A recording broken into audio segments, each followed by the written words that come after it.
solution. In this particular experiment, the sodium hydroxide, that is its strength is known, and we have to determine the strength of hydrochloric acid solution. You know that hydrochloric acid, it is a strong acid, and sodium hydroxide, it is a strong base. So it is a particular type of conductometric titration where strong acid is titrated by strong base. Strong acid means in aqueous solution, the hydrochloric acid, it is completely ionized to form, completely dissociate to form H plus and Cl minus ion. In aqueous solution, hydrochloric acid will completely dissociate to form H plus and Cl minus ion. And so sodium hydroxide, it is a strong base, so in aqueous solution it is also dissociated as Na plus and OH minus. So both are strong acid, and we have to titrate hydrochloric acid versus sodium hydroxide titration. Now first of all, I will discuss the principle of conductometric titration, and first of all you have to know that in the conductance of an electrolytic solution, it depends on which particular parameters. Conductance of an electrolytic solution, it depends on three things. That is the number of ions present in the solution, number of ions present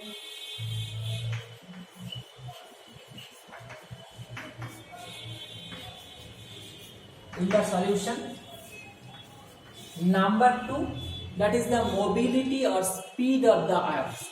Actually the ions which are present in the solution, they will carry the current. So the mobility or speed of the ions, it will also influence the conductance of the electrolytic solution.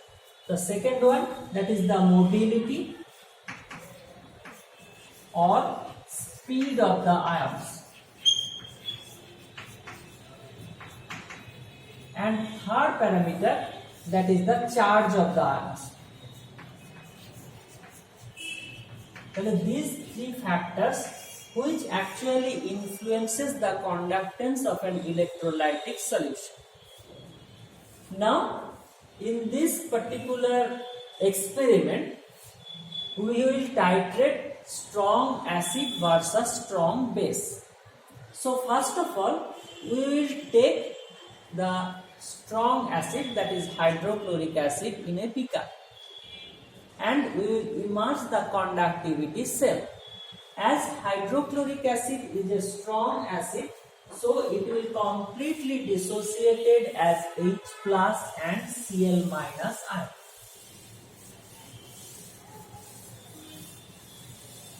So initially, a specific volume, that is the major volume of hydrochloric acid. When I will discuss the procedure, I will tell you that how much volume of hydrochloric acid we will take.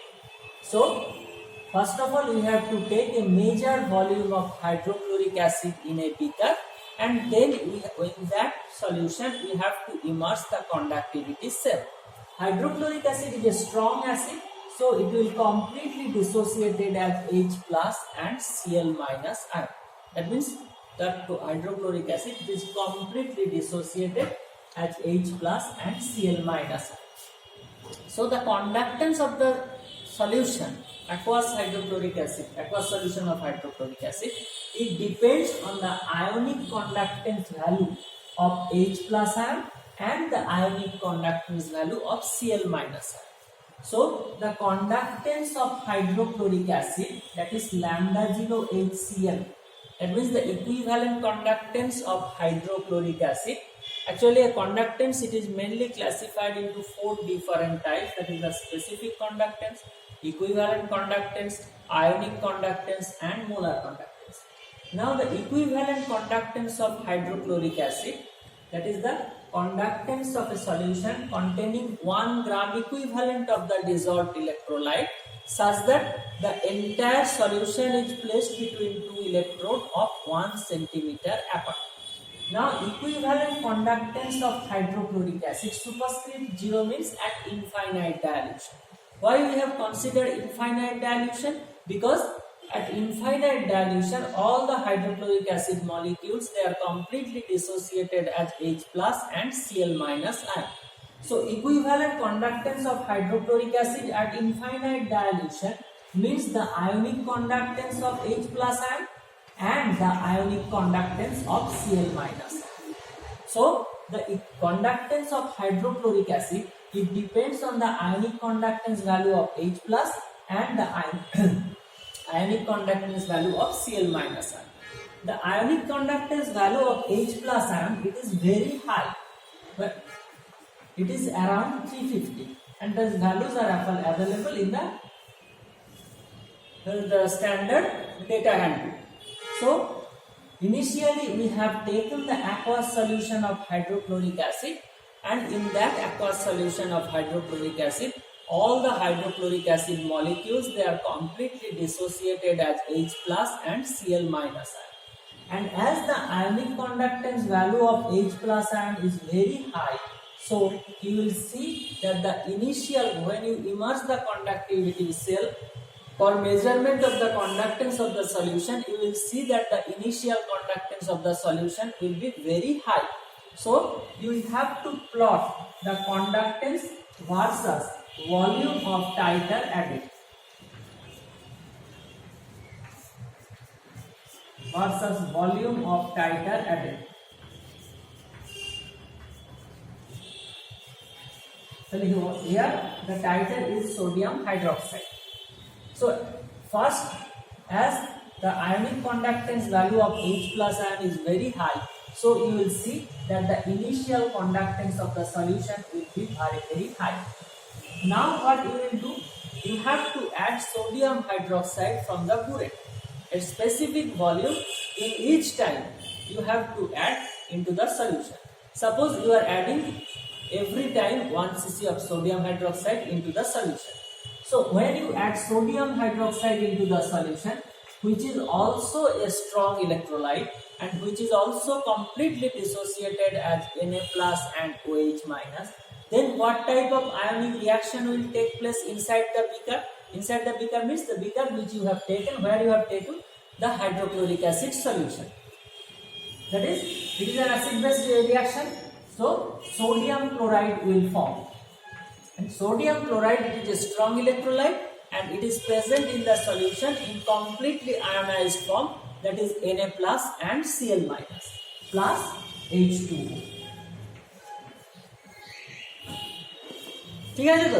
Is it okay? Huh? Hello? Hello?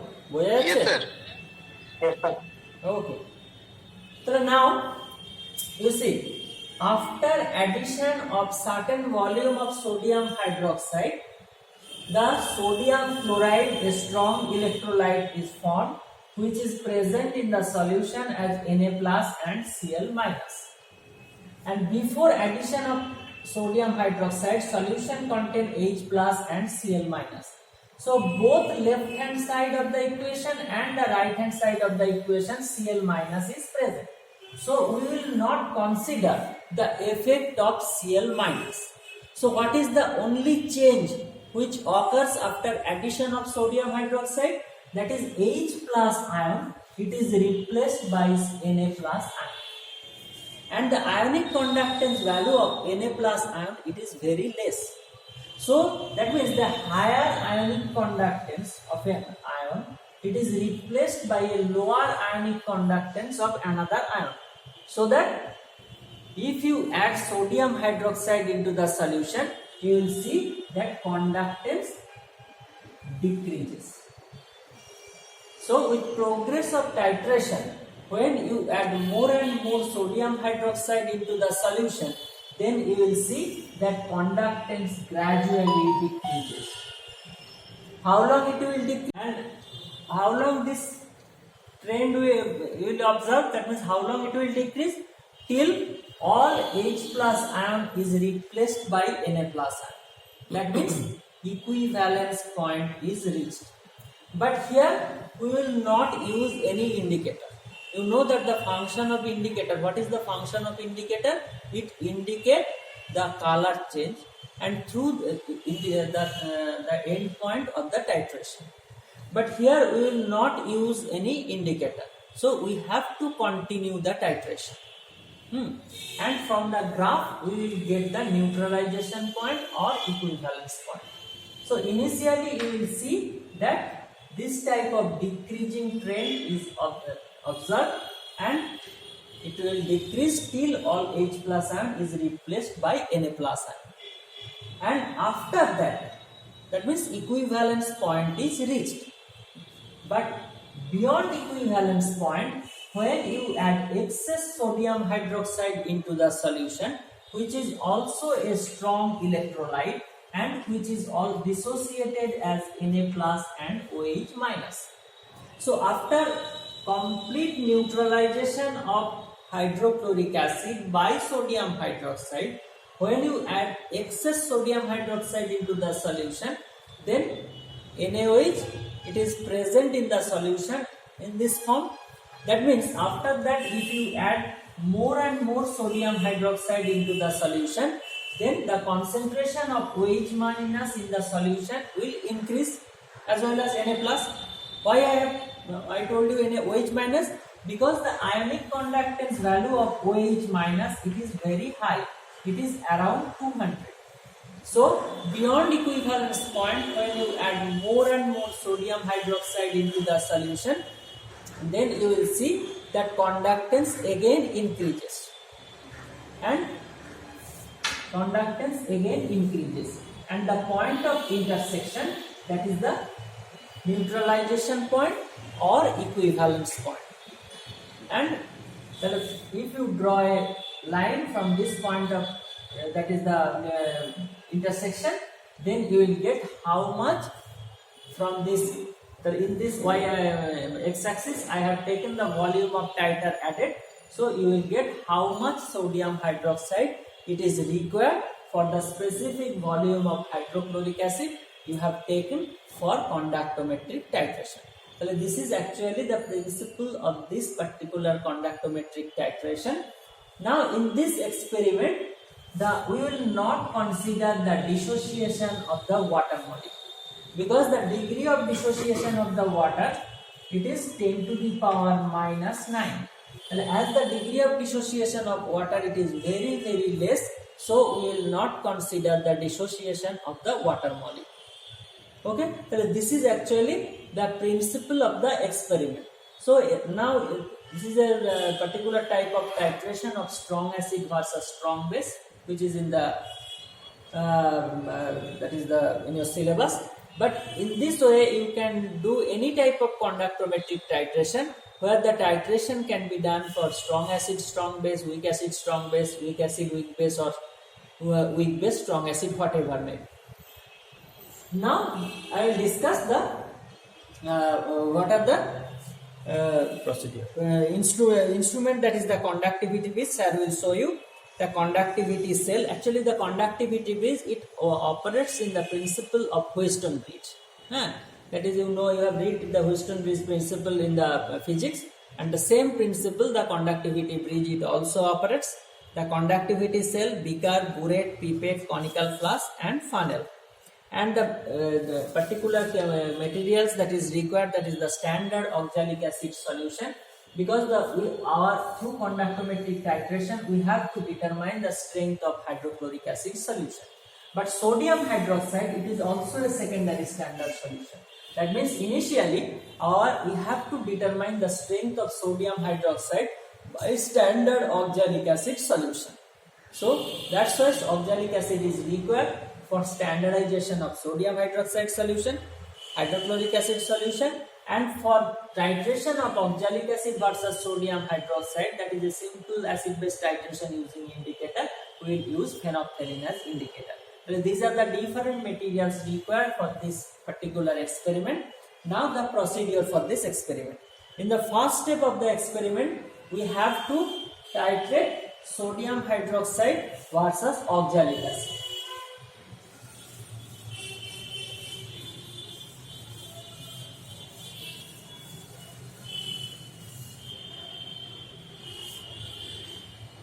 Oxalic acid water sodium hydroxide 5. now for titration of oxalic acid, the step 1 for that is the titration of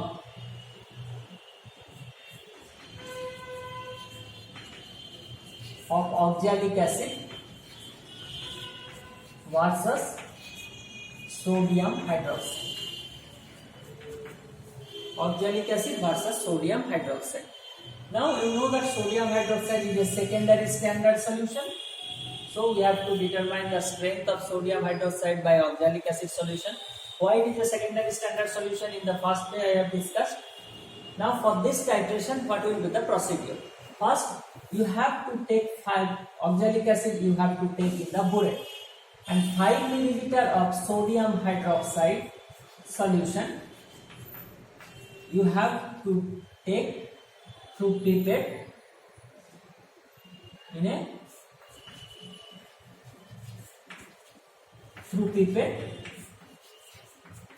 a conical flask.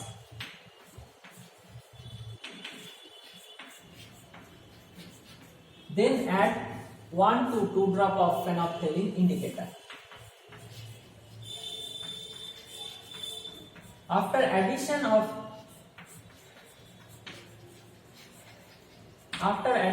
phenolphthalein indicator, the color of the solution is pink color. Then you have to titrate with oxalic acid solution, which you have taken in the burette. And at the end point, what is the color of the solution? The solution becomes colorless. That means the appearance, when the solution becomes colorless, that is the end point or equivalence point of the titration. So you have to take 3 observations of this particular step, and then by calculation, you know that is V1 S1 is equal to V2 S2. You can suppose this is the for oxalic acid and this is for sodium hydroxide.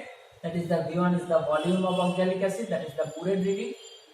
S1 is the strength of oxalic acid, that is known because it is a primary standard solution. V2 is the volume of sodium hydroxide that you have taken, that is the 5 milliliter. You can find out the strength of sodium hydroxide. Then the next step of the titration, that is the conductometric titration. Step 2, conductometric titration of hydrochloric acid versus sodium hydroxide.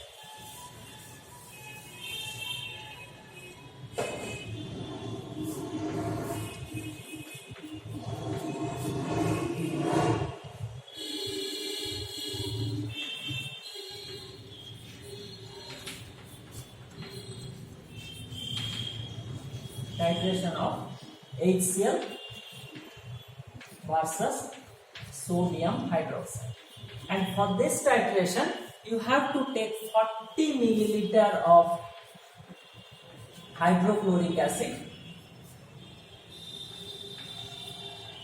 in a beaker, and then you have to immerse the conductivity cell into it, and you measure the conductance. First, you have to take 40 milliliter of hydrochloric acid in a beaker, and then immerse the conductivity cell and measure the conductance. That means initially the solution contain only H plus and Cl minus. That is the initial conductance of the solution. Now you have to add sodium hydroxide.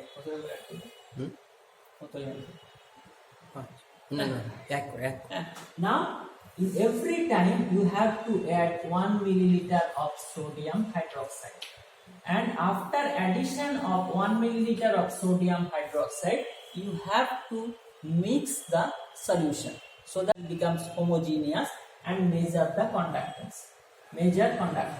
So after each addition of